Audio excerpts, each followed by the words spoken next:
O título da mensagem de hoje se denomina Diferentes, apesar de iguais.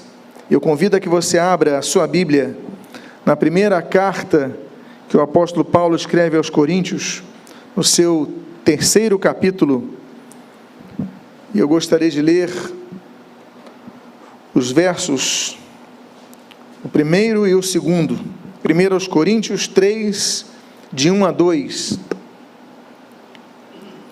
E a palavra de Deus assim registra: Eu, porém, irmãos, não vos pude falar como a espirituais, e sim como a carnais, como a crianças em Cristo. Leite vos dei a beber, não vos dei alimento sólido, porque ainda não podíeis suportá-lo, nem ainda agora podeis, porque ainda sois carnais. Oremos. Pai amado, Deus bendito, nós te glorificamos, nós te agradecemos, bendizemos o teu santo e precioso nome, e pedimos, Deus, fala conosco nesta manhã, abençoa as nossas vidas, fortalece a nossa fé, e o que nós pedimos, nós fazemos agradecidos, em nome de Jesus, amém e amém. Os irmãos podem, por favor, tomar os seus assentos. Não vos pude falar como a espirituais, e sim como a carnais. A Bíblia fala de 3 tipos de cristãos que circulam as igrejas. Os 3 são registrados pelo apóstolo Paulo. Existem o homem natural, o homem carnal e o homem espiritual. O homem carnal é aquele que se rege por sua carne, que se rege por suas inclinações carnais. Ele simplesmente não o inibe de atuar, e esse homem corrompido que renasce a todos os dias, como dizia o reformador Lutero, que aquele desgraçado, ele sabe nadar nas águas do batismo, e todo dia vai ressurgindo, e o homem carnal então segue a sua rotina. O homem natural, ele é diferente do homem carnal, porque ele inibe, ele não quer satisfazer a vontade de sua carne, ele luta contra isso, mas ele não se aprofunda nas coisas espirituais. Ele tem uma postura que, olha, a carne não vai ter domínio sobre mim, mas eu não vou buscar mais profundidade nas coisas espirituais. E existe o 3º tipo de homem, de pessoa, de ser humano, que é o espiritual. O espiritual, ele não apenas se opõe contra a carne, mas ele busca aprofundar-se nas coisas do Espírito. Nesse texto, o apóstolo Paulo, ele descreve 2 desses seres, desses entes, o homem carnal e o homem espiritual. E ele falou: olha, não pude falar com vocês como homens espirituais, porque vocês ainda são carnais, ou seja, existem coisas que vocês não vão entender, existem coisas que não adianta falar com vocês. Eu não sei se você já percebeu, mas há pessoas que você não consegue falar certas coisas, porque não adianta, a pessoa não vai entender. É como algumas crianças, você fala, você instrui, você ensina, mas a criança não percebe, ela não consegue entender aquilo. Aí só depois que ela chega na fase adulta que ela consegue entender, e ela chega ao ponto de dizer assim: olha, meus pais tinham razão. Quantos aqui já pensaram assim? Eu creio que todos já passaram por isso. Você não entendia numa época, mas você passou a entender em outra. O título da mensagem provoca em nós uma certa reação, porque o título se denomina Diferentes, apesar de iguais. Diferentes, apesar de iguais. Que paradoxo é este? Em 1945, George Orwell, ele lançou um dos livros, pela revista Time, um dos 100 principais livros do mundo, um livro magnífico chamado A Revolução dos Bichos. Se você não leu, leia-o, é um clássico. E esse clássico, naturalmente, Orwell, ele vai fazer uma crítica às ditaduras da época dele, o nazismo e o comunismo, que se antepunham, o nazismo de Hitler, o comunismo naquela época de Stalin.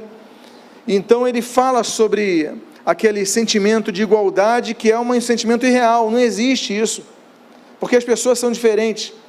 Ele fala que numa granja do Sr. Jones, então, um porco idoso, chamado Major, ele fala o seguinte: não, peraí, mas Por que o dono da granja manda na gente? Nós somos em maior quantidade, nós sabemos governar, nos autogovernar e tudo mais. Então, ele começa a colocar aquilo e expulsam o senhor Jones da granja, e os animais então começam a governar. E ali tínhamos então os porcos, tínhamos os cachorros, tinha o cavalo, tinha os burros, tinha o corvo, enfim, tinha vários animais ali, e os animais começam a se auto-reger. Eles criam então as suas regras, os seus 7 mandamentos. Só que o major, aquele porco idoso, idealista, ele morre. Ele já é idoso, ele morre. E assumem 2 porcos. E os 2 porcos, então, Napoleão e Bola de Neve, eles começam a dirigir aquela granja. Só que os 2 porcos, que dizem que todos os animais são iguais, eles mesmos, os 2 líderes, começam a ter discrepâncias entre eles nos pensamentos, até o ponto que o porco Napoleão, ele combina com os cachorros, e os cachorros expulsam o porco Bola de Neve, ou seja, já não são tão iguais assim. E com o longo do tempo, então, Orwell, numa história satírica, mas magnífica, um livro magnífico, ele demonstra que aquilo que começou quando todos os animais são iguais, eles começam a ver que todos os animais não são iguais, e nem todos os animais da mesma espécie também são iguais, eles são diferentes.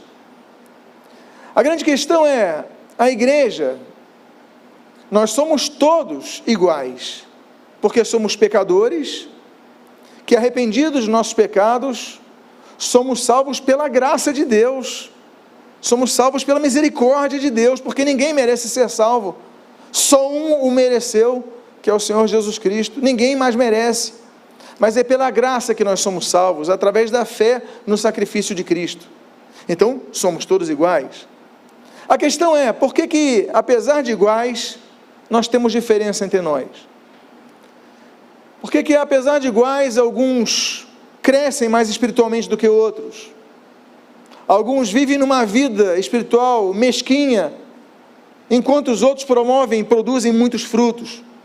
Por que sendo nós iguais, alguns multiplicam seus dons e outros os enterram? Por que nós, renascidos em Cristo, nascidos em Cristo, crescendo em Cristo, há diferença entre nós? Será que isso é o esperado a todos? O Paulo, ele fala, olha, eu queria falar com vocês como espirituais, mas eu não posso, vocês ainda são crianças, vocês ainda agem pelos seus impulsos, seus instintos, ainda alimentam isso, não é possível. Eu queria falar com vocês como espirituais, vocês são carnais ainda. E a questão é então, por que somos diferentes entre nós, apesar de iguais? Existem alguns fatores que nós devemos considerar, e o primeiro dele está nesse texto que você está lendo em tela, de 1 Coríntios também, só capítulo 13, versículo de número 11. A Bíblia diz assim: quando eu era menino, falava como menino, sentia como menino, pensava como menino. Quando cheguei a ser homem, desisti das coisas próprias de menino. Meus amados irmãos, ser criança, ser menino, tem aspectos muito positivos, os quais nós devemos, inclusive, imitar. A Bíblia diz em Provérbios 20, que a criança é conhecida pelos seus atos. Se espera que uma criança se comporte como criança. Claro, a Bíblia diz em 1 Coríntios capítulo 14, que nós devemos ser como crianças na malícia. A Bíblia diz em 1 Pedro capítulo 2, que nós devemos ser como crianças que querem beber o leite espiritual, o genuíno leite espiritual, precisam disso e bebem. Devemos ter esse desejo de nos nutrir com leite espiritual. Então, há características muito positivas nos meninos, nas crianças. Mas nesse texto de 1 Coríntios capítulo 13, o apóstolo Paulo, ele coloca um aspecto negativo. E qual é o aspecto negativo? É o Peter Pan. É a criança que não quer crescer. Ela quer permanecer numa situação de criança. Muitos problemas acontecem porque a pessoa tem um tempo de caminhada cristã e quer continuar sendo uma criança. nesse sentido que eu falo para os irmãos, negativo. Não querem. Há problemas no casamento, por exemplo, em casamentos, que acontecem porque o casal casa e eles querem continuar pensando como solteiros, como adolescentes. Não, existem fases da vida que devem se encerrar e fases da vida que devem começar. Existem barreiras que devem ser rompidas. Então, o nome disso é maturidade. Nesse texto, o apóstolo Paulo falou, olha, quando eu era criança eu pensava como criança, mas quando eu me tornei adulto, eu passei a pensar como adulto.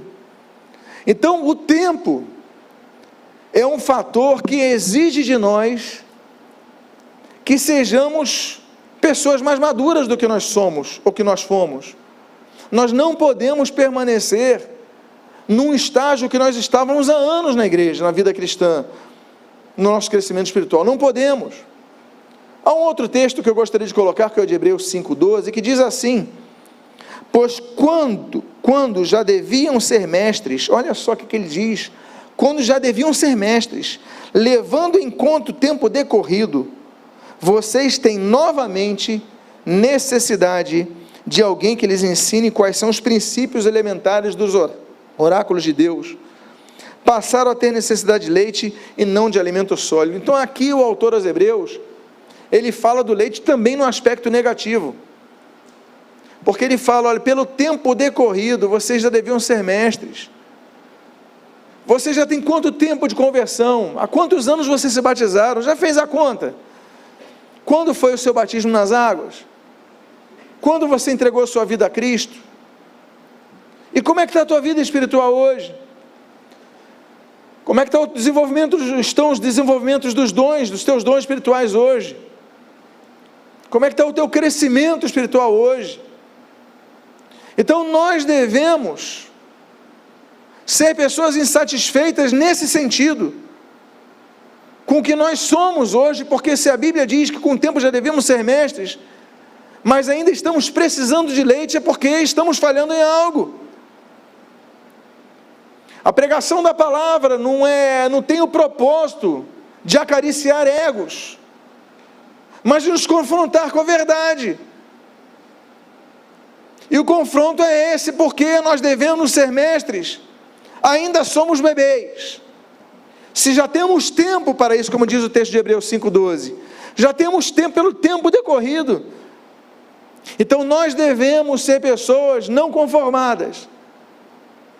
Devemos buscar sair daqui diferentes, mas não apenas pelo alimento que nós recebemos, mas pelos propósitos que devemos colocar em nossas vidas. Eu tenho que orar mais, eu tenho que buscar mais, eu tenho que ler mais, eu tenho que estudar mais a palavra, eu tenho que exercer mais meus dons, eu tenho que parar de me acovardar, me esconder, eu tenho que me lançar, eu tenho que trabalhar mais. Por quê? Porque o tempo que nós temos exige de nós crescimento. Eu ficaria preocupado em ver uma criança que não cresce, e não digo apenas na altura, digo na sua maturidade, e a pessoa chega adulta se comportando como criança. E existem muitos, meus amados, existem muitos, e tem pessoas que não alcançam outros níveis, inclusive profissionais, porque continuam sendo adolescentes na sua vida profissional, chegam tarde no trabalho porque não conseguem se regrar no dormir e no acordar, conversam demais, não crescem, não amadurecem, não focam. Então nós devemos entender essas diferenças. Agora, existem outras diferenças que não dependem de nós. Então eu coloquei o aspecto do que nós devemos, mas existem questões que não dependem de nós. E o que nós podemos ler nesse texto que está em tela, 1 Coríntios capítulo 12, o versículo 1, o versículo 7 a 10, assim dizem sobre os dons espirituais. Irmãos, não quero que vocês estejam desinformados a respeito dos dons espirituais. Versículo 7. A manifestação do Espírito é concedida a cada um visando um fim proveitoso. Porque a um é dada mediante o Espírito a palavra de sabedoria, a outro, segundo o mesmo Espírito, a palavra do conhecimento, a um é dada no mesmo Espírito a fé, a outro no mesmo Espírito dons de curar, a outro operações de milagres, a outro profecia, a outro discernimento de espíritos, a um é dada variedade de línguas, e a outro capacidade de interpretá-las. Nós sabemos que todos os que nascem em Cristo recebem um dom espiritual diferente. 1 Pedro capítulo 4, versículo 10. Todos nós recebemos um dom espiritual. Agora, cada um recebeu um dom distinto da pessoa que está do seu lado, ainda que possa haver coincidências, ou seja, coincidirem com os mesmos dons que o Espírito lhe acrescenta, eles têm dons distintos. Então, apesar de sermos iguais, nós somos diferentes. Agora, não quanto à maturidade, mas quanto àquilo que Deus nos confiou. A Bíblia fala sobre os dons espirituais sendo entregues pela Trindade. Romanos 12, Deus Pai. 1 Coríntios capítulo 12, nós temos o Espírito Santo, e nós temos ali, Efésios capítulo 4, versículo 8, o Senhor Jesus Cristo, Deus Filho. Todos, nós temos 4 listas de dons espirituais. Romanos capítulo 12, 1 Coríntios capítulo 12, Efésios capítulo 4, 1 Pedro capítulo 4. Os dons espirituais mostram a igreja como o corpo de Cristo. Efésios capítulo 4. Nós temos os dons espirituais, devem ser buscados com zelo. 1 Coríntios capítulo 14. Agora, uma coisa nós devemos nos lembrar: apesar de os dons espirituais poderem ser outorgados também pela imposição de mãos, 1 Timóteo capítulo 4, os dons espirituais podem morrer. 2 Timóteo fala sobre isso, mas devem ser reavivados. Se o teu dom espiritual morreu, se o teu dom espiritual foi enterrado, você tem que reavivar. Reaviva o dom que há em ti, que te foi concedido mediante imposição de mãos do presbitério. É o conselho de Paulo, é a orientação de Paulo, é a exortação de Paulo a Timóteo. Você tem que reavivar isso, voltar a colocar a vida nele, porque há pessoas que receberam dons e não os usam, os enterram. Então, a grande questão é que, apesar de sermos iguais, termos as diferenças de dons espirituais, o que nós não podemos fazer é enterrá-los. Nós somos diferentes. A uns Deus colocou no corpo como mãos, outros como dedos, outros como braços, mas todos nós devemos ser pessoas que usam os dons. Todos nós devemos ser pessoas que não apenas sejamos crentes auditórios. Aquela ideia de sermos um auditório, aquela ideia de sermos pessoas que apenas ficamos sentadas, vimos no domingo, ouvimos a palavra, vamos embora, essa ideia é errada, porque cristianismo não se vive apenas aos domingos, no horário de culto, nas quintas-feiras, no horário de culto, se vive todos os dias. Os dons são exercitados todos os dias. Então nós devemos entender isso. Agora, como nós devemos fazer? Através de exercícios espirituais. Quanto aos dons, desenvolvam, multiplicam, integre-se na igreja, que você se integrando, você vai começar a usar os seus dons. Agora, quais são os exercícios que nós devemos fazer? Alguns deles, esse de Mateus capítulo 22, versículo 29, a Bíblia assim registra: Jesus respondeu: o erro de vocês está no fato de não conhecer as Escrituras e nem o poder de Deus. Errais não conhecendo as Escrituras e nem o poder de Deus. As Escrituras, meus amados irmãos, quando lidas com o coração, Salmo 119, versículo 103, dão prazer. As Escrituras, elas devem ser memorizadas. Guardo no meu coração a tua palavra para não pecar contra ti, Salmo 119, versículo 11. As Escrituras nos dão luz ao nosso caminho, são lâmpada para nossos pés, Salmo de número 119, versículo 105. Agora, Deus usa as Escrituras para nos lembrar do cumprimento das suas promessas. Eis que velo pela minha palavra para cumprir, Jeremias 1:12. As Escrituras são fogo, as Escrituras são um martelo que esmiuça a penha, Jeremias 23, 29. Nós devemos então entender que nós devemos ser pessoas que conheçam as Escrituras E como nós vamos conhecer as Escrituras se apenas vamos no culto dos domingos e só apenas no culto dos domingos nós ouvimos a palavra? Devemos ouvir constantemente.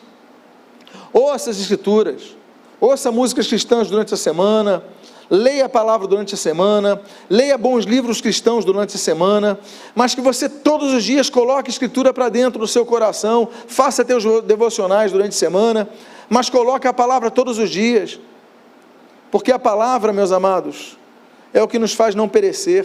Oséias capítulo 4, versículo 6, o meu povo, ele perece porque lhe falta conhecimento.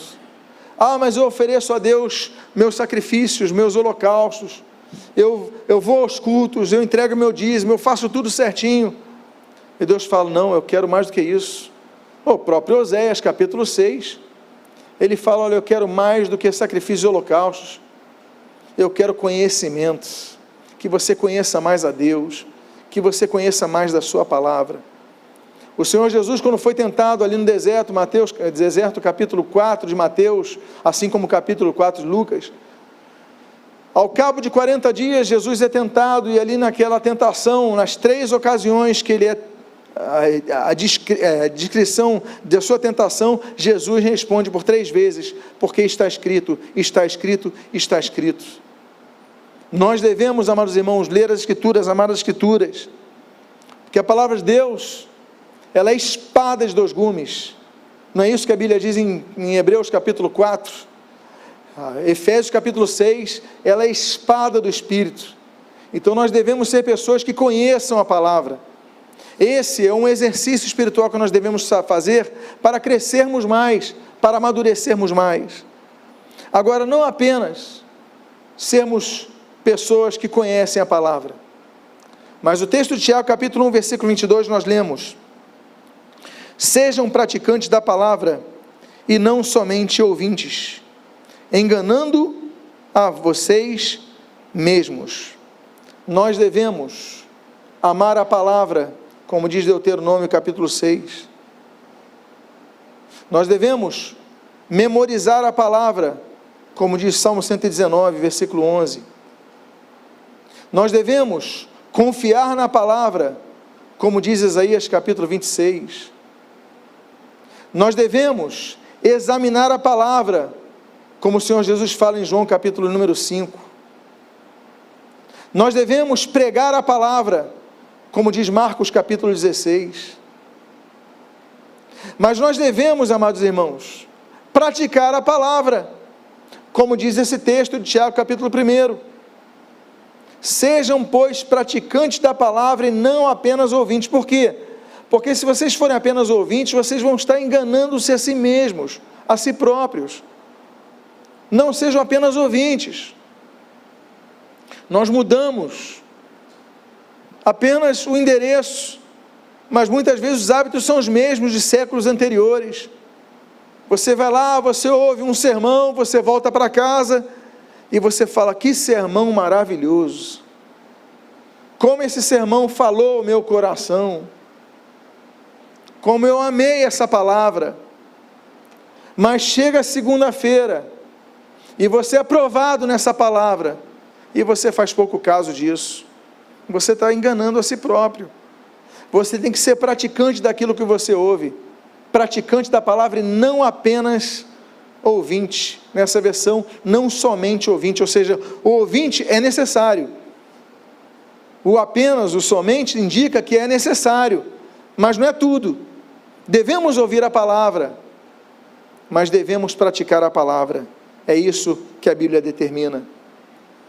Agora, praticando os exercícios espirituais da palavra, nós então começamos a ter e desenvolver o caráter cristão, que inclusive é o tema da revista de escola dominical desse nosso trimestre. O texto que vocês leem em tela, de Gálatas capítulo 5, versículos 22 e 23, diz assim: mas o fruto do Espírito é amor, alegria, paz, longanimidade, benignidade, bondade, fidelidade, mansidão, domínio próprio. Contra estas coisas não há lei. Fruto do Espírito. A palavra fruto do Espírito, apesar de ter aqui 9 gomos diferentes, é um fruto apenas que é o do amor. É como se fosse uma tangerina com 9 gomos diferentes. A tangerina é o amor, e com esse amor você pratica a bondade, com esse amor você pratica a mansidão, com esse amor você pratica a fidelidade, com esse amor você pratica o domínio próprio, com esse amor você pratica a longanimidade, enfim. Agora, a palavra fruto nos indica pelo menos 3 bases que são importantes. A primeira base para o fruto bom é que a semente deve ser boa. Se a semente for ruim, ela não vai germinar e não vai dar bom fruto. A segunda base é que o terreno tem que ser bom, porque não adianta a semente ser boa e ficar no meio de um terreno pedregoso. A árvore não vai crescer, e pode até conseguir crescer alguma coisa, mas não vai frutificar como pode, e seus frutos podem ser ruins. E a terceira coisa é que, além da semente ser boa e o terreno ser bom, ela tem que ser bem cuidada. O que eu quero dizer com isso? Ter acesso a sol e ter acesso à água, não é isso? Porque aquela árvore frutífera, pelo menos a maioria delas, se ficar sem luz, ela não vai crescer, não vai se desenvolver, se ficar só na sombra, é difícil ter alguma árvore frutífera, até pode ter, mas não vai ter. E outra coisa, se não tiver água, ela pode estar num terreno bom, ela pode ser uma semente boa, ela pode ter acesso ao sol, mas se não tiver água, ela vai morrer. Não sendo um cacto, ela morre. Ou seja, a água é o cuidado, seja o cuidado natural da chuva, seja o cuidado da pessoa que cuida da plantinha e vai lá regar a planta. O que nós vemos com isso? As características que nós devemos ter para o nosso amadurecimento espiritual. A boa semente nós temos, que é a palavra de Deus. Você lembra-se, a fé vem pelo ouvir, e ouvir pela palavra de Deus? Nós devemos crescer pela palavra de Deus. Nós devemos solidificar a nossa fé pela palavra de Deus. Nós ouvimos a palavra de Deus, o que nós falamos, a pregação do domingo, a música que você ouve, os livros que você lê, a palavra de Deus está entrando no seu coração, você está ouvindo, está entrando, está se fortalecendo, a semente é boa. Agora, qual o terreno que você tem colocado essa semente? Nos lembramos então da parábola do semeador. Qual o terreno do teu coração? Você recebe a boa palavra, mas deixa num canto? E a terceira coisa, qual é o cuidado que você tem dado para a tua semente? Somos diferentes apesar de iguais, mas devemos todos, apesar das diferenças que nós temos, ter uma coisa em comum, e uma das coisas em comum que nós devemos ter, é que todos cresçamos. Isso é o que a Bíblia espera de nós. Podemos ter dons diferentes, podemos ter talentos diferentes, podemos ter histórias diferentes, podemos ter experiências diferentes, mas se espera que todo bebê cresça saudável. Um outro princípio para o desenvolvimento do caráter cristão, eu coloquei 2 textos, 1 Pedro capítulo 5 e Filipenses capítulo 2. 1 Pedro capítulo 5, versículo 5, a Bíblia diz: peço igualmente aos jovens, estejam sujeitos aos que são mais velhos, que todos se revistam de humildade no trato uns com os outros, porque Deus resiste ao soberbo, mas dá graça aos humildes. É interessante notar que esse texto, ele fala de submissão, sujeição, humildade. Ele diz, se revistam de humildade. A palavra revestir, ela não é a palavra vestir. Vestir é uma coisa, revestir é outra. Por que a palavra revestir tem tanto significado? Porque nós, quando crescemos, nós vamos colocando as nossas roupas naturais. E a nossa roupa natural é a roupa que muitas vezes alimenta o nosso ego. Não, eu não vou pedir desculpa, não vou tratar o meu irmão com honra, não vou tratar meu irmão com respeito. Eu conheço mais da Bíblia que ele, eu tenho mais tempo de igreja do que ele, eu fui batizado nas águas, ele nem tinha nascido. Como é que eu vou tratá-lo de igual forma? Não. A Bíblia diz, olha, se revista de humildade, ou seja, tira aquela veste de orgulho e se revista, coloca uma nova veste de humildade. O que é isso? Caráter cristão. Aí você fala, como é que eu vou crescer mais? Me colocando por baixo dos outros. Você não está se colocando por baixo dos outros, você está fazendo o que Jesus fez. Ele não veio para ser servido, mas para servir. A Bíblia fala de várias pessoas que são chamadas de humildes. Jó no capítulo 7 de seu livro, Daniel no capítulo 2 de seu livro, 1 Crônicas capítulo número 1 fala de Salomão que foi humilde, 1 Samuel capítulo 18 fala que Davi foi humilde, Paulo com Barnabé, Atos capítulo 14, foram chamados de deuses, as pessoas estavam fazendo sacrifício para eles, ele falou, não, somos homens como vocês. Paulo e Barnabé foram humildes. Atos capítulo 10, Cornélio chega para Pedro, se inclina para Pedro, não, eu sou homem como você, não faça isso, eu sou homem como você. Há pessoas que querem adoração, meus amados irmãos, até nas igrejas, até em muitos ministérios, líderes que são quase como, se veem quase como semideuses, se veem quase como todo-poderosos. Aquela exortação do apóstolo Pedro, na primeira carta, capítulo 5, acham que são donos do rebanho, quando na verdade o líder ele é servo do rebanho, ele é servo de Cristo. Meus amados irmãos, revestivos de humildade. Aí por isso que Paulo, quando escreve aos Filipenses, num dos textos mais fortes que fala sobre humildade, ele fala no capítulo 2, versículo 3, nada façam por interesse pessoal ou vaidade, mas por humildade. Olha o que ele diz agora, presta atenção, cada um considerando os outros como superiores a si mesmos. Você consegue dizer para a pessoa que está do seu lado, eu te considero superior a mim? Vamos fazer esse exercício? Para muita gente é difícil, mas você está se revestindo da humildade que Deus espera. Aí então, nós começamos a ter diferenças que são notadas pela prática. Como você praticou isso, a título de exemplo,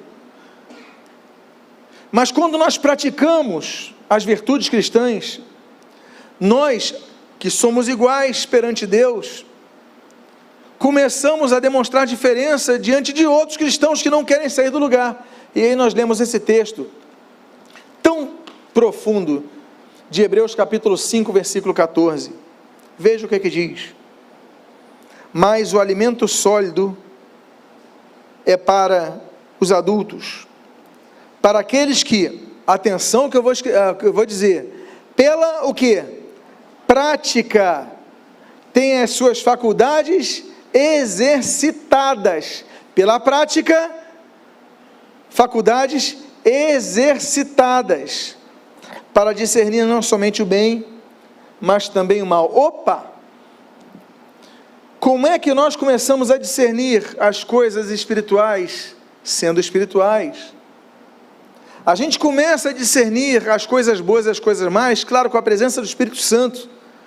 Mas quanto mais espirituais nós formos, mais discernimento nós tivermos, mais aptos nós vamos ter condições de diferenciar. E o autor aos Hebreus diz, olha, é alimento sólido, é para os que tendo, diz o texto, prática, as faculdades exercitadas, ou seja, temos que praticar a humildade, praticar o conhecimento bíblico, praticar a vida de oração, praticar o congregacionalismo, praticar a humildade com os irmãos, prática e exercício.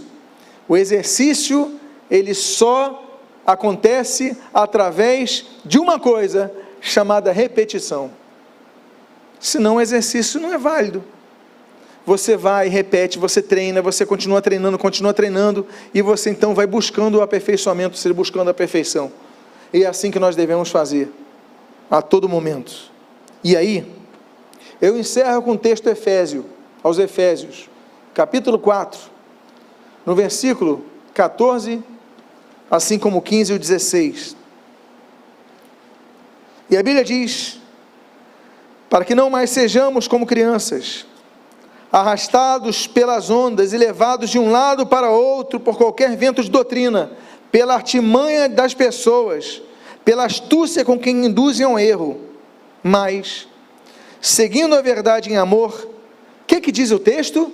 Cresçamos em parte, é isso? Não, cresçamos em tudo, naquilo que é a cabeça, Cristo, de quem todo o corpo, bem ajustado e consolidado pelo auxílio de todas as juntas, segundo a justa cooperação de cada parte, efetua o seu próprio crescimento, para edificação de si mesmo em amor. Paulo começa a exortar: a gente não pode ser criança levado de um lado para o outro, qualquer vento de doutrina. Existem os modismos nas igrejas, agora é doutrina tal, agora é ensino tal, agora é isso, e as pessoas como crianças vão de um lado para o outro. Não sejamos assim, porque tem muita artimanha do homem, tem muita malignidade do homem. Há muitos líderes que ficam enganando as pessoas, levando elas como se fossem crianças, arrastando de um lado para o outro. Ele fala: não façam isso, tenham cuidado, vocês devem crescer. Eu volto a dizer, o Senhor Jesus, ele usa as crianças como modelo de salvação, porque de tais é o reino dos céus. A gente não pode impedir as crianças, são modelo, mas há referências negativas, que são quando nós, já devendo ser adultos, não deixamos, continuamos sendo crianças, no sentido de não queremos amadurecer, temos que amadurecer. E ali então ele fala: segundo a justa cooperação de parte, efetua o seu próprio crescimento, para edificação de si mesmo. Opa, nós devemos buscar a nossa edificação, devemos crescer, mas para isso, devemos então buscar, praticar a palavra, nos revestir de humildade, praticar os exercícios espirituais, porque aí você crescendo, volto a dizer, somos diferentes apesar de iguais, todos pecadores, nenhum merecedor da salvação, mas cada um, Deus colocou um dom diferente, cada um tem um talento diferente, cada um desenvolveu e teve oportunidades na vida que outros talvez não tenham tido, mas o fato é que a partir do momento que nós conhecemos a palavra, devemos crescer mais, por quê? Ainda que iguais, nós devemos entender que não podemos ser crentes carnais, não podemos ser crentes naturais, mas devemos buscar ser crentes espirituais, pessoas que podem comer, pelo tempo decorrido, alimento sólido. Convido a você a ficar de pé nesse momento. Eu quero fazer uma oração por sua vida. Eu quero convidar a você a ficar de pé e fechar os seus olhos, porque nesse momento, eu gostaria de convidar a você, com os olhos fechados, que entende que precisa crescer mais espiritualmente, que está inconformado e diz: Deus, Tu me trouxestes aqui para ouvir esta palavra,